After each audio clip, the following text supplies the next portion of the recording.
You guys, it is your girl Cadillac. Yes, I'm Cadillac Dixon. I'm the Draw My Life Prison Wife. I'm the legally blind artist that is rapping and painting for justice.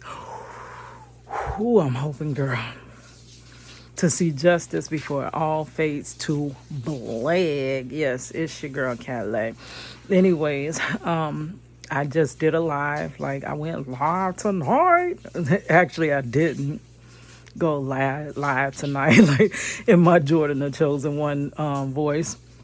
I actually had to go live this morning because I went home yesterday, laid down, money wasn't there, so I didn't have no device to go live. I was supposed to attempt going live from my tablet and my laptop to see how those two look, and I kind of just got into the laptop and got stuck, like not really stuck. It's something that needed to be done, housekeeping that needs to be done with my YouTube channel. I started putting my YouTube videos because I have over 4,000 videos, and it's starting to get quite difficult to maneuver through my channel.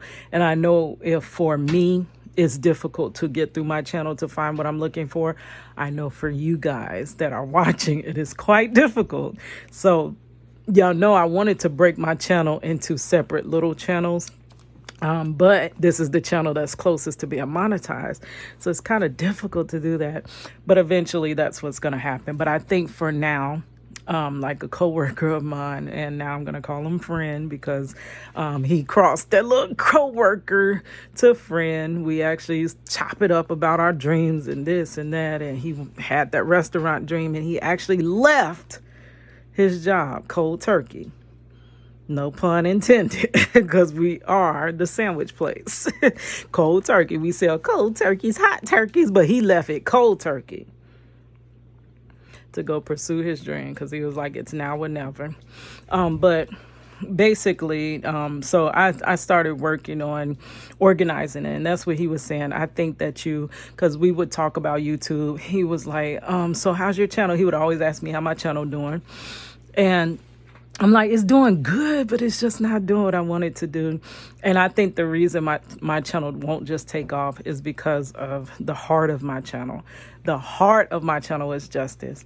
And I know justice is something that we all want. Every living human being wants justice. But it's something that not everybody cares if the next has justice, you know? And a lot of people don't just want to sit and hear about it and talk about it and stuff like that. So I know because of that aspect of justice on my channel, it is making my channel harder to grow. But anything worth having is worth working harder for. And I want that channel about justice. So I could easily, which I did start a channel about art, just art, so that I could separate it. And I'm sure I can grow that a lot faster than I can grow this justice channel. But that's not the deepest part of my heart, my desires or whatever. So I was just thinking back, like when I did get back on YouTube in 2020,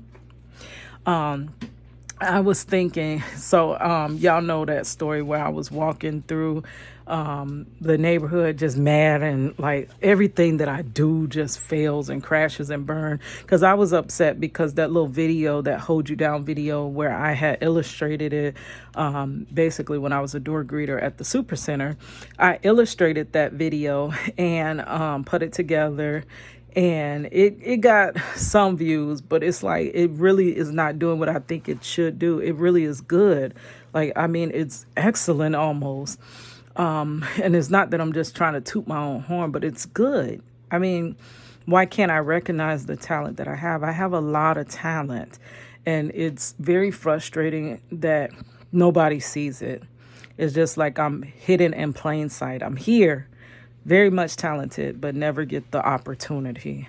And then there'll be people that can have a less degree of talent and they get the opportunity. And it's like, I don't understand why I'm always being passed up, looked over, left out, and left behind. Why? So I had did that. But in 2020, when the shutdown happened, I went and took it to Photoshop and I edited every single frame and I re-released that. I forgot what I think it was on Wattpad. I re-released it, and I was sharing the links on Facebook, which Facebook, I'm glad I broke that addiction, but Facebook is supposed to be your actual community. That's your actual family. That's your actual friends, so-called friends. Like Jordan the Chosen One says, your fake family and your so-called friends. That's who Facebook really is.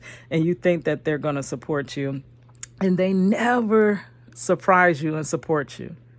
They always just leave you out there hanging, have you just posting stuff. They won't like it. They'll scroll right past it. And guess what? They'll support a stranger on Facebook. They will support a random stranger that is doing nothing, just doing nothing on Facebook before they support you. So that's how I know random strangers are going to support me before my family supports me, right? So I was irritated that I spent all that time and they won't even look at it. It didn't even get views. And I'm like, this is crazy. Like, how? So I went around the block mad. I'm like, I got to stop doing this Facebook. I got to stop this YouTube. I'm going to erase everything that I have, delete my Instagram, delete my TikTok, TikTok deleted my own TikTok for me now. So if I want TikTok, I got to start over. But that's the story of my life. But I was going to delete everything. And then as I was walking angrily, I was going to get back. And something told me, which I believe is God, said, try one more time.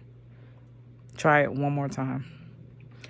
And I said, okay, I'm going to try one more time before I delete all this stuff. And if it doesn't work, all of it's going, because I'm tired of having this stuff here. I'm tired of this and that and posting and not nobody responded. Like I know everybody don't care, but there's somebody that cares out there, because I see people in that same niche of prison wife life and justice succeed. So somebody cares about it.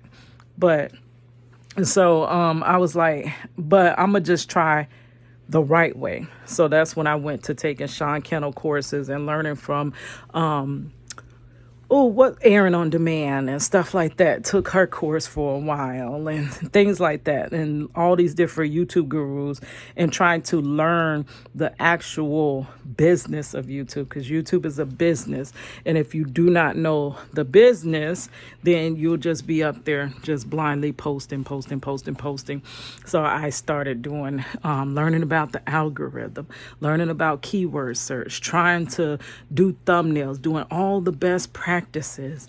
And my channel was just, it was growing. I'm not going to lie. It was growing. Within the first year, I lost all the subscribers I had. And I think I got up to 20 subscribers. In the second or third year, I had only got up to 75 subscribers, which I thought at this rate, I will never hit my 1,000 subscribers. And then I was like, when I got on there, I literally thought it was just going to take off like that.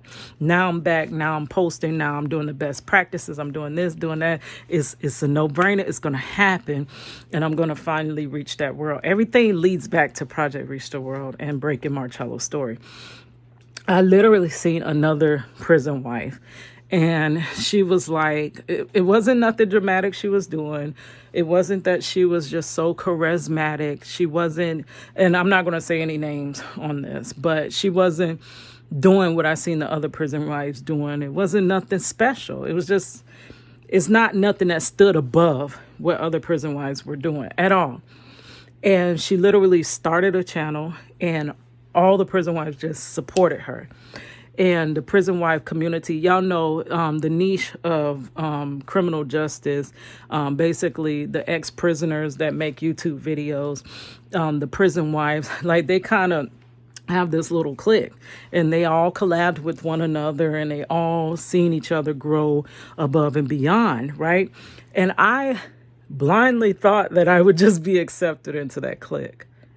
And I didn't realize it's the same thing, like even with music, where because you weren't the biggest rapper, didn't matter if you had talent, but because you didn't have that name that preceded you, nobody wanted to work with you. I literally thought people were going to be, oh, you're a prison wife, you're trying to do this, I'm trying to do this, let's work together. No, it's always politics in every situation in your life, it seems like. So But basically, that prison wife doing nothing special, nothing different, just telling her story, bringing her husband on there to tell the same old prison stories that I've heard from every other prison YouTuber. And her channel grew like that because they all supported her. They collabed with her and she just grew overnight. And she was like, oh my gosh, I didn't think my channel would even do this good that fast. And I literally thought that I would be met with the same, and I wasn't. Even the prison wives were not. And I'm like, huh? Like my own community, I'm still not accepted in my own community. But I guess that goes back to that outcast. I'm just the outcast by nature, left out, looked over, looked past. Hey, you back there that does way less than this girl. Come on, let's get you. That's how it's always been my whole life. Don't worry about it.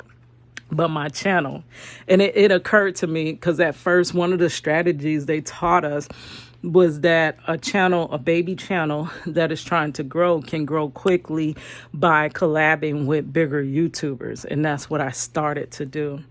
And when I realized that bigger YouTubers wouldn't even respond, even when I was sending them emails of, hey, I will pay. Do you have a promotion package where you pay? Like they would literally accept payments to tack your comment to the top, which brings traffic to you and stuff like that. Like I literally believe in my business. I believe in myself. I believe in Project Reach the World with my whole heart. I know it can work. I know it can work. Matter of fact, when I get home, I'm going to show you people who have freed themselves from prison sentences through art. I'm going to show you. I know two. I know it can work. And one was wrongfully convicted. He got his own self out of a wrongful conviction through his artwork. So it can happen. It can happen. So if it can happen, it can happen for me and Marcello.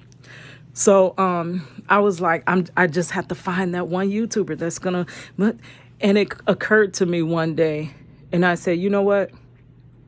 I'm going to become the big YouTuber that is going to get my stuff seen. And that's what's happening. Nobody, this far, I have never collabed with another YouTuber.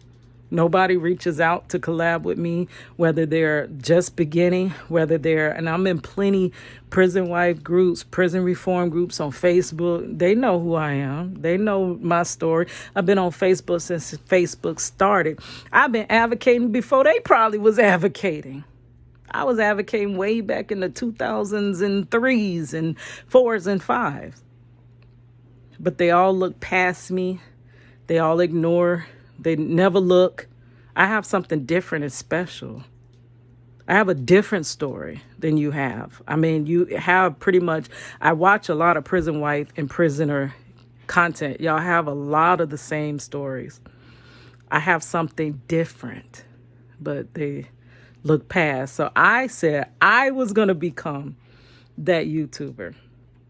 And then when other YouTubers are coming up and trying to do the same thing, I'm not going to look at them as though, who are you? Because you don't have views and you don't have this many subscribers. Baby, no, that does not reflect the person they are and the product that they have and the value of their product. Everybody begins at zero.